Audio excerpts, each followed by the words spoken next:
धातु। धातु रूप क्या है, क्यों है और किस लिए उपयोग में लिए जाते हैं, संस्कृत में इसकी उपयोगिता क्यों है और क्यों हमें याद करनी ज़रूरी है। आप सभी के दिमाग में ये बात ज़रूरी आती है कि संस्कृत पढ़ तो रहे हैं हम और माना जा रहा है कि अब एनईपी के अनुसार 9th और 10th में भी संस्कृत कर दी जाएगी। तो जब अगर आपसे 6 से 10 तक एक सब्जेक्ट आपको पढ़ना है, आपको समझना है, तो उसका बेसिक समझना बहुत ज़रूरी है। इसका उपयोग क्यों है और किस तरीके से ये वाक्य निर्माण में हेल्प करती है। देखिए, आज का हमारा टॉपिक है धातु। धातु का मतलब है वर्ब मतलब क्रिया। क्रिया मतलब किसी भी काम को करने में क्रिया का जो योगदान होता है। और कोई भी सेंटेंस फ्रेम करते हैं और छोटा सेंटेंस जैसे मैं हूँ, आई एम, इंग्लिश के अंदर एम, वो भी क्या है, एक क्रिया है और उसका भी सेंटेंस फ्रेम में पूरा योगदान रहता है। आगे चलते हैं, देखिए क्रिया और धातु रूप है वो संस्कृत में 5 लकारों के रूप में संपन्न हो सकते हैं। आगे और लकार हो सकते हैं लेकिन वो वैदिक प्रक्रिया में उपयोग में लाए जाते हैं। संस्कृत के अंदर हम देखें तो लकार का मतलब होता है, कुछ शब्दावली देख लीजिए। लकार का मतलब होता है काल। अब इंग्लिश में जैसे हम present tense, past tense, future tense पढ़ते हैं, हिंदी में भी हम वर्तमान काल, भूतकाल और भविष्य काल पढ़ते हैं। तो संस्कृत में भी तो सेंटेंस फ्रेम करने के लिए इन तीनों कालों का उपयोग किया जाएगा। ये 3 काल कैसे हो गए, जैसे लट लकार मतलब वर्तमान काल,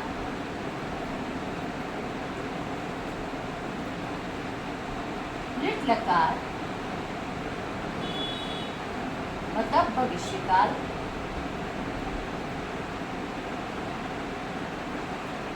और लंग लकार मतलब भूतकाल।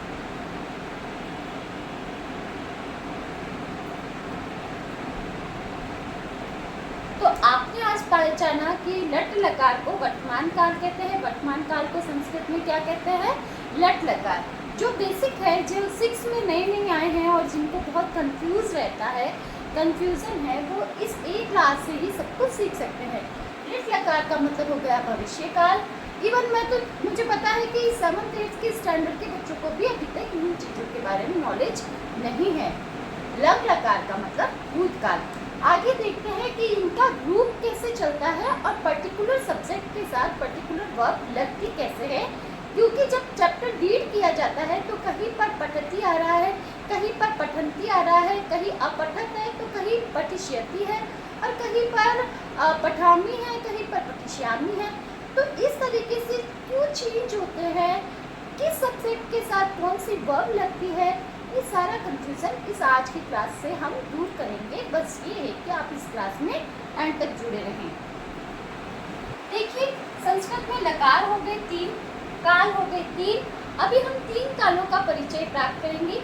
लोट लकार आज्ञावाचक और विधिलिंग लकार भी आज्ञावाचक अर्थ में होते हैं, उनके उपयोग से ज़्यादा अभी हम अगर एक सेंटेंस फ्रेम करने की दृष्टि से देखते हैं या चैप्टर को रीड करने और नए सेंटेंस फ्रेम करने के लिए देखते हैं, तो अभी इनका उपयोग ज़्यादा जरूरी है देखना। संस्कृत में देखिए, एक वचन, द्विवचन और बहुवचन। यहाँ शॉर्ट बुक में लिख रही हूँ, स्पेस कम है। एक वचन, द्विवचन, बहुवचन, 3 वचन होते हैं। क्यों? जैसे हिंदी के अंदर तो सिर्फ एक और अनेक होते हैं, इंग्लिश में भी सिंगुलर और प्लूरल होता है, लेकिन संस्कृत में विशेष बात है कि यहाँ पर 2 की बात भी अलग से बताई गई है। एक वचन, द्विवचन, बहुवचन, एक वचन, द्विवचन, बहुवचन, एक वचन, द्विवचन और बहुवचन। यहाँ पर देखेंगे पुरुष 3 होते हैं, प्रथम, मध्यम, उत्तम।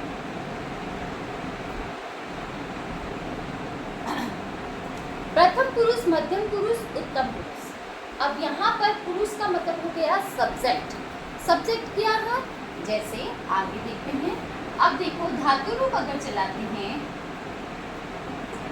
तो लट लकार यहाँ पर मैं पठ धातु ही लिख रही हूँ क्योंकि स्कूलों में सबसे ज़्यादा रिलेवेंट पठ धातु बच्चों को पहले पढ़ा दी जाती है। पठ का मतलब होता है पढ़ना। यहाँ पर अभी हम कौन सी धातु कर रहे हैं? पठ धातु, पढ़ना। अब धातु क्यों कह रहे हैं क्रिया को?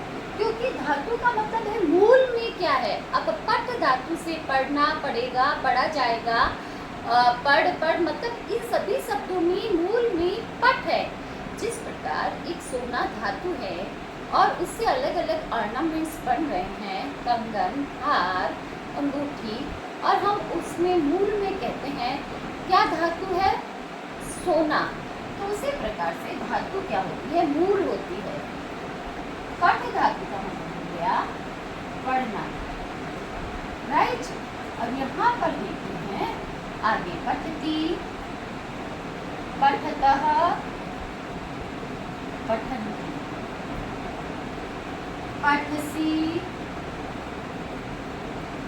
पठथः, पठन्, पठामि, पठावः, पठामः। ये हमारा धातु रूप हो गया। अब इस धातु रूप की उपयोगिता क्या है? देखिए, जो मध्यम पुरुष है यहाँ से हम चलते हैं। मध्यम पुरुष के सब्जेक्ट्स क्या होंगे? आज सीख लीजिए। मध्यम पुरुष के सब्जेक्ट होएगा त्वम, मतलब तुम, युवाम, मतलब तुम दोनों, यूयम, मतलब तुम सब, त्वम तुम एक वचन, युवाम तुम दोनों द्विवचन, यूयम बहुवचन तुम सब। अब अगर सेंटेंस फ्रेम करना है, तुम पढ़ते हो तो त्वम पठसि। अब एक धातु रूप याद कर लेने पर सारे धातु रूप मैक्सिमम याद ही हो जाते हैं। जैसे लिख का भी ऐसे ही चलेगा, लिखती, लिखतः, लिखन्ति, लिखसि, लिखतः, लिखत, लिखामि, लिखावः, लिखामः। अब यहाँ पर देखो, तुम लिखते हो, त्वम लिखती, लिखसि, तुम दोनों पढ़ते हो, युवाम पठतः, यूयम पठत। अब यहाँ पर जैसे सेंटेंस है, तुम पढ़ते हो, हमें मैथमेटिकल रूप अप्लाई करना है। जैसे मैथ्स में हमने रूल बना लिए और उसको अप्लाई करने के बाद हमें आंसर मिल जाता है। संस्कृत में भी देखो, तुम पढ़ते हो तो इसके साथ क्रिया आएगी त्वम पठसि।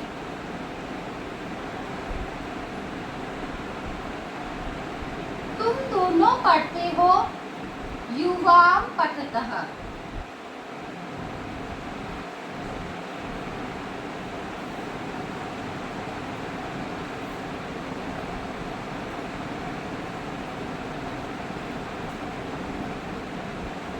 युवाम पठतः, तुम सब पढ़ते हो, यूयम पठत। अब यहाँ पर देखिए, मी वह मह, पठामी वाली क्रिया हमेशा अहम के साथ आएगी। अहम मतलब मैं। अब मैं कहूँ मैं पढ़ता हूँ, अहम पठामी, हम दोनों पढ़ते हैं, आवाम, हम दोनों, आवाम पठावः, हम सब पढ़ते हैं,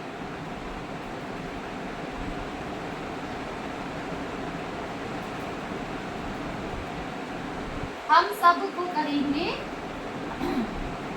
वयम।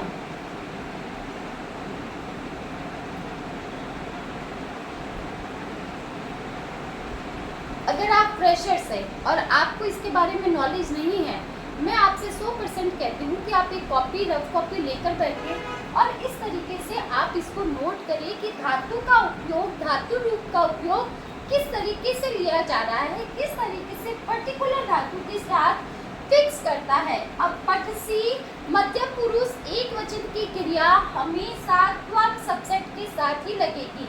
मध्यम पुरुष द्विवचन की क्रिया हमेशा युवाम के साथ लगेगी। मध्यम पुरुष बहुवचन की क्रिया हमेशा यूयम के साथ लगेगी। ये फिक्स है, सब्जेक्ट फिक्स है। एक वचन उत्तम पुरुष की क्रिया अहम के साथ लगेगी। अहम पठामि, मैं पढ़ता हूँ। अहम लिखामि, मैं लिखता हूँ। अहम गच्छामि, मैं जाता हूँ। आवाम लिखावह, हम दोनों लिखते हैं। आवाम पठावह, हम दोनों पढ़ते हैं। आवाम गच्छावह, हम दोनों जाते हैं। वयम पठामह, हम सब पढ़ते हैं। वयम लिखामह, हम सब लिखते हैं। तो इस प्रकार वयम के साथ हमेशा पठामह की क्रिया लगती है। आप लोगों की पुस्तक में अभ्यास कार्य भी होता है। यहाँ पर आपको वर्ब दे दी जाती है, जहाँ पर मी, वह, महा, सी, तह, पीछे वाला आप पहचान करके पर्टिकुलर त्वम, युवाम, यूयम, अहम, आवाम, वयम लगा सकते हैं। अब देखो, विशेष बात ये हो गई कि मध्यम पुरुष और उत्तम पुरुष के ये सब्जेक्ट फिक्स है। त्वम, युवाम, यूयम, तुम दोनों, तुम सब, क्योंकि ये सब सुनने वाले सब्जेक्ट है। और अहम, आवाम, वयम ये उत्तम पुरुष है, ये बोलने वाले सब्जेक्ट है। मीन्स जो बोल रहा है वो बोलता है मैं, हम, मैं ऐसा करूँगी, हम ऐसा करते हैं। ये तुम ऐसा करो, तुम ऐसा करते हो, तुम सुनने वाला है। और यहाँ पर प्रथम भी कह दो इसको और अन्य पुरुष भी कह दो, ये अदर पर्सन है।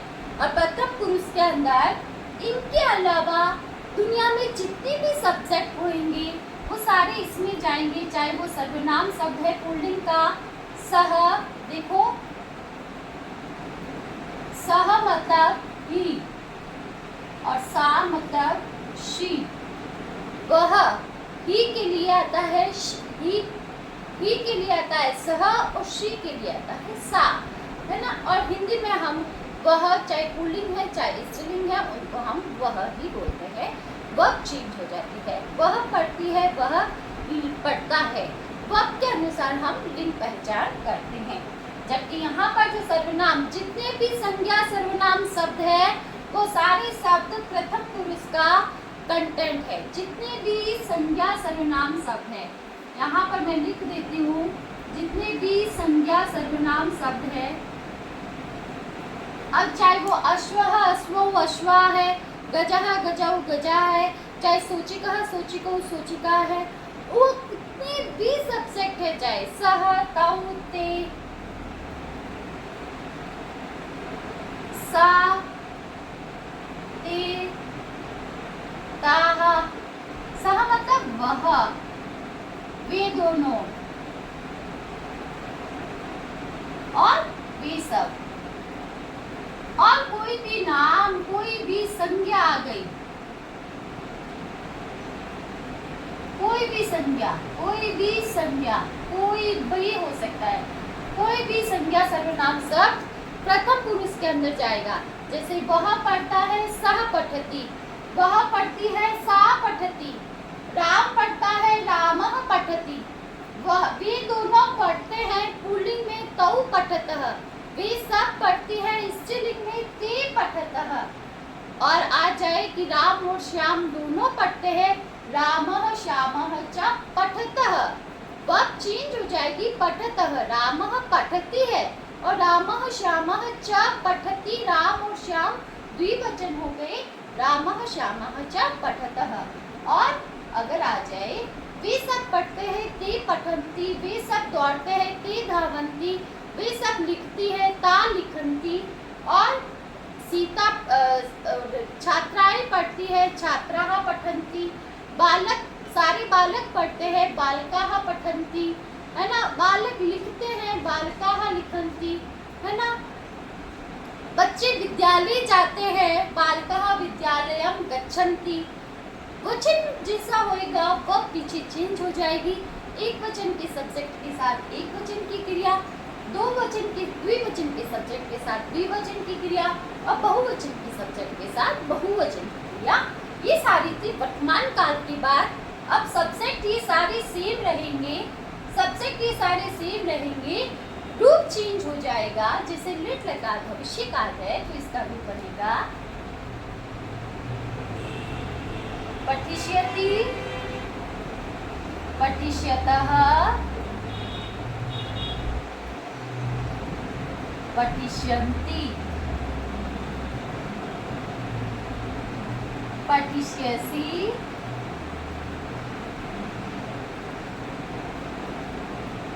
पठिष्यतः, पठिष्यत्, पठिष्यामि, पठिष्यावः, पठिष्यामः। अब इसके अंदर भी त्वम, युवाम, यूयम और अहम, आवाम, वयम। फिक्स वाला हमने देख लिया। सेम ऐसे ही सब्जेक्ट्स लगेंगे। जैसे तुम पढ़ोगे, त्वम पठिष्यति, तुम दोनों पढ़ोगे, युवाम पठिष्यतः, तुम सब पढ़ेंगे, यूयम पठिष्यतः। मैं पढ़ूंगा, अहम पठिष्यामि, जिसको हम इंग्लिश में बोलते हैं I will teach you, right. आवाम पठिष्यावः, वयम पठिष्यामः।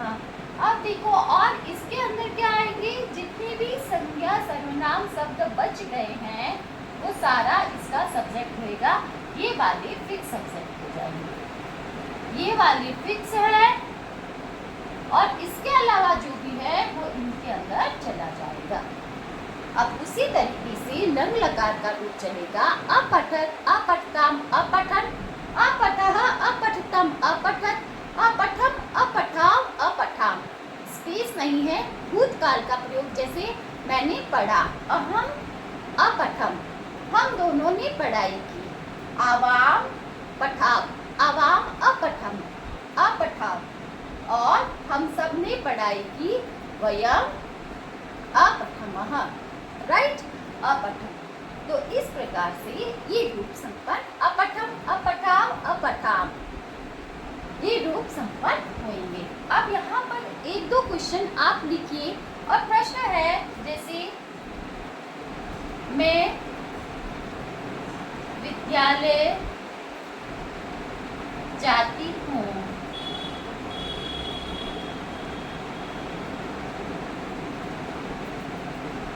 हम खेल खेलते हैं। बताइए क्या हो सकता है इसका। मैं के लिए शब्द क्या है, अहम, अहम, और जाती हूँ क्रिया है, और क्रिया से जस्ट पहले हमेशा कर्म होता है। कर्म में हमेशा द्वितीय विभक्ति होता है, विद्यालय। नेक्स्ट मेरी क्लास होएगी कारक विभक्ति चिन्हों का प्रयोग बताना, शब्द रूप क्यों इस्तेमाल किए जाते हैं, शब्द रूप की उपयोगिता क्या है। देखो, अहम विद्यालयम, विद्यालय में हमेशा अनुस्वार लगकर द्वितीय विभक्ति बन जाएगी, विद्यालयम, और पठामी की जैसे ही गच्छामी रूप बन जाएगा, गच्छामी।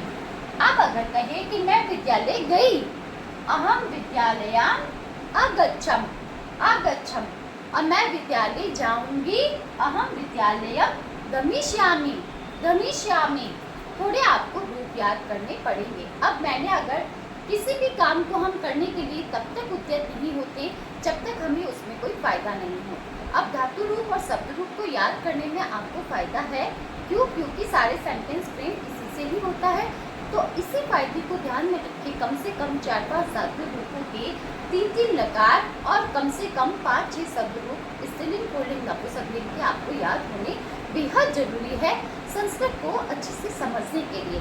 थोड़ा याद हो जाएगा, समझ में आ जाएगा, तो आप ऐसे ही विभक्ति वचन को और पुरुष को पहचान सकोगे।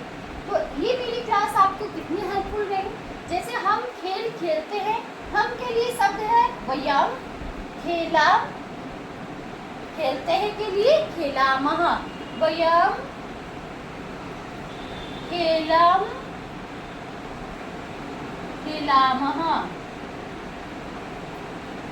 अब इसकी जगह मैं लिखूं हम सब विद्यालय जाएंगे, भविष्य काल का सेंटेंस हो तो वयम विद्यालयम गमिष्यामः। तो इस प्रकार मैथ्स का जैसे आपको सूत्र दे दिया जाए, रूल्स बता दिया जाए और उसको अप्लाई करके आपको जिस प्रकार से सॉल्व करने होते हैं क्वेश्चन, सेम वैसे ही संस्कृत में ये सूत्र है, ये रूप है। इस प्रकार से आपको इनको पर्टिकुलर सब्जेक्ट के साथ पर्टिकुलर वर्ब्स लगानी है। मेरे ख्याल से इस एक क्लास को देखने के बाद में, इतने सरल तरीके से समझाने के बाद में किसी भी विद्यार्थी के मन में ये डाउट नहीं रहेगा कि हम कैसे सेंटेंस को फ्रेम करें, कैसे हम पुरुष को पहचाने, कैसे हम धातु को पहचाने। तो आज की ये वीडियो अगर हेल्पफुल रही है तो कल की क्लास में यहाँ पर मैं बताऊंगी कि शब्द रूप की उपयोगिता